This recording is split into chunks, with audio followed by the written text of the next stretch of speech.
Hello, Mehmet. Hello, How BG. are you? I'm fine, thanks. How are you? I'm fantastic. Oh, very good. What's new today? Uh, Not too much. Weekend. I just relax. I try to get some energy for week. So, not too much. Yeah. Monday is my only day off, so today is Hmm. the end of my 6 days in a row. Hmm. So I look forward to Mondays. Although I don't really take the whole day off, I'm available for reservations in the morning. Mhm. Okay, actually, I'm working some aviation courses about I try to get ATPL license. As I mentioned, I have PPL license, Mm-hmm. and I am planning get ATPL license. So I am in a phase that I have to get some theoric courses. So I am try to memorize some test questions and some lectures. For Okay. example, you are industrial engineer and Mm-hmm. you are interested in aviation. Yes, I am. You work at firm which produce plane uh, material. Mm-hmm. Yeah. So I think we can talk about maybe the aviation things Certainly. if you want. Absolutely. Whatever you want, my friend. For example, the turbojets, Mm-hmm. for example, turbojet engines are very common in commercial Right. airplanes. Mm-hmm. For example, what do you think about the propeller engines and the turbojet engines? For example, when I see a propeller plane, the mid-size planes, especially the short distance airplanes, are sometimes propeller. So Mm-hmm. when I see that kind of planes, uh, it seems to me a little bit old or a little Mm-hmm. bit unsafe, unreliable. But the turbojet image is yes. For example, do you know the parts of the turbojets? I do. For example, when I high school, I have a project about turbojets. Mm-hmm. I inspect the materials of turbojet engines and the temperature limit of the turbojet engines. Oh, wow. So I try to optimize.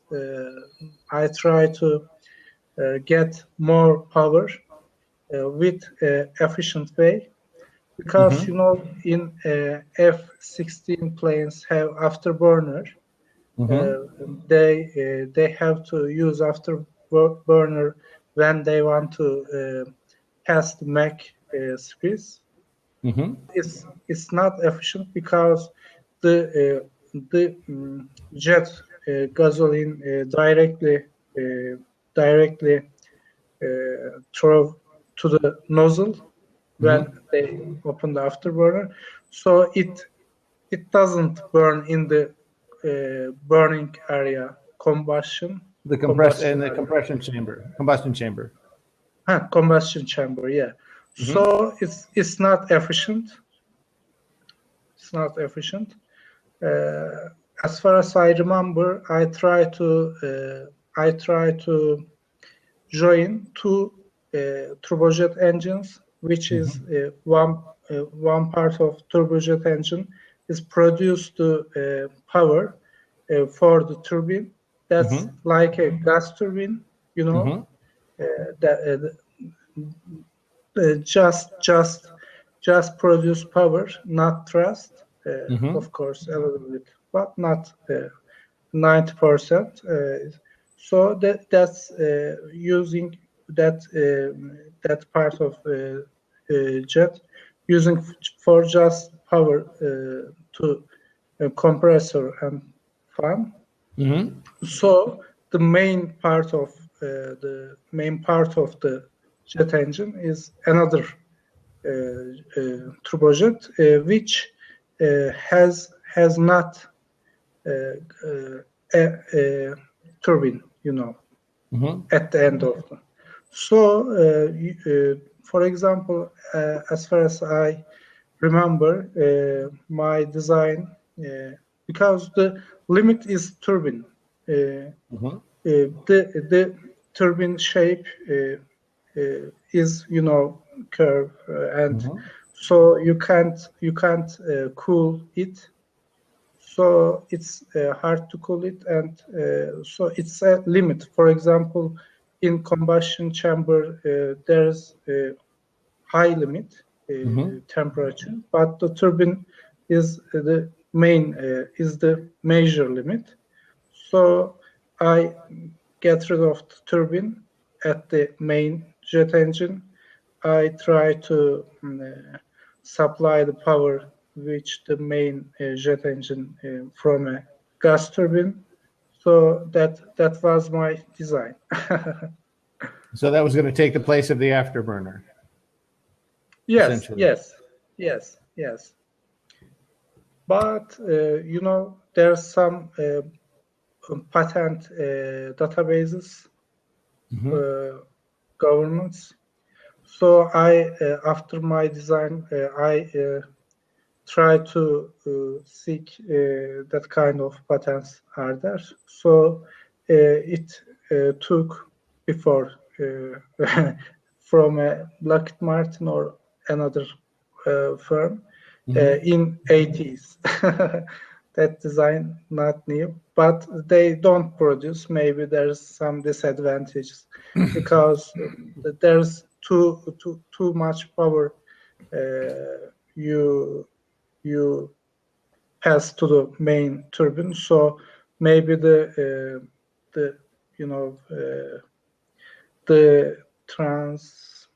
gear not efficient, maybe not reliable because it's huge power. Well, the other thing is the overall length as well becomes an issue. Yeah. And weight. Yes. Because it's not so much for a fighter jet, because on the F-16 and any fighter jet, the engines are contained within the fuselage, whether it's twins flanking the fuselage or one down the middle or under the middle of the F-16 case. Yes. So you're limited by functionally limited by the length of the plane. If you make a really long engine, you have to make a really long plane, and then the weight goes up. And also it changes the handling of how quickly it can change direction, because you're adding mass, rotational mass, which of course you have to overcome rotational mass because it acts as a gyroscope. Yes. That's one thing. And as far as the afterburner goes, it's wildly inefficient because all you're doing is throwing fuel into the spent exhaust of the existing what just burned. Yes. And that adds the additional thrust short term, and it works. It's inefficient, but the trade-off is reduced weight, greater fuel efficiency overall. Yeah. And I like your idea a lot. I think it's great, but trying to make it compact enough to function. Yeah. And of course, in commercial aircraft don't need afterburners because they don't need that kind of thrust. Yes, of course. Yes. Which is too bad, because it'd be more fun to take off at full afterburner on it, right? The Concorde airplane. Yes. Maybe have afterburner, or I don't know. Maybe they they haven't. But as far as I know, it went from U.S. airdromes because of the noise. After that ban, it died commercially. Right. Well, and the reason it was so loud is because it was wide open. The compressors were not narrow; they were wide, and that's what allowed the maximum thrust. And so, one of the ways you like on the 737, the CFM engines are very, very quiet because the combustion chamber and everything past it is very compact, and everything is designed to every step of the way the noise gets smaller and smaller based on the compressor configuration. So they're actually giving up some combustion efficiency in order to make it quieter, because that makes the neighbors happier. It's still a very, very efficient engine, but if they did not have to take noise, if noise was not a consideration, all jets would be more efficient. But because airplanes fly over and land in residential areas, essentially, that is the biggest confining factor, because otherwise jets could be a lot more efficient fuel-wise and power-wise if they didn't have to be so darn quiet. Yeah. Because the Boeing, or not the Boeing, the B-52, it's an ancient U.S. bomber. Yeah, I think about it. I know the Super B2, Fortress. I guess the modern. Yes. Right, but the B-52 is old. It's an old design from the 40s, the 50s. Okay. One moment, please. Okay, I will check from Google. Here we go. Yeah. Each one of those engine nacelles is a twin engine. Yeah. So it's got 8. 8, yes. And it's fantastic. Yes. It's also really, really, really, really loud. Because the engines are just wide open. And the other thing I wanted to show you about this jet that's interesting is where is it? I like B2 Bombardier. It's an amazing aircraft. Yes, because the shape, wing shape is very good. Right. For example, there's some project about commercial airlines with wing shape, because it's reduced to the fuel consumption, because all the fuselage is like a wing. Right. So it's the entire fuselage is a lifting body. Yes, absolutely. But on the other hand, there's no window. Right. So the passengers maybe claustrophobia or don't like it. So it's the major disadvantage about.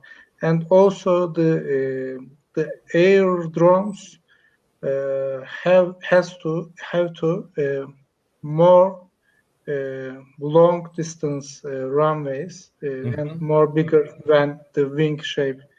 I don't know the reason, but as far as I remember, is. But I think that I believe that in the future we will see maybe some commercial airlines wing shape. Right. I wanted to show you this at the end of the B-52. There's a like a wheel that hangs down, because when the fuel tanks are full in the wings, if they don't do that wheel isn't there, the ends of the wings drag on the ground. And also, very interesting. When it lands, it flexes so much that it keeps the wings from slamming into the ground. Yes, it's very interesting. I didn't know. Yes, and they're it's a big airplane that's very loud. Yes. We have just seconds. Okay. It was a good conversation. Absolutely. And I'm always willing to talk about aircraft with you anytime you'd like. Thank you. Thank you very much. All right, my friend. Have a good night. Yeah, too. Good night. Bye-bye.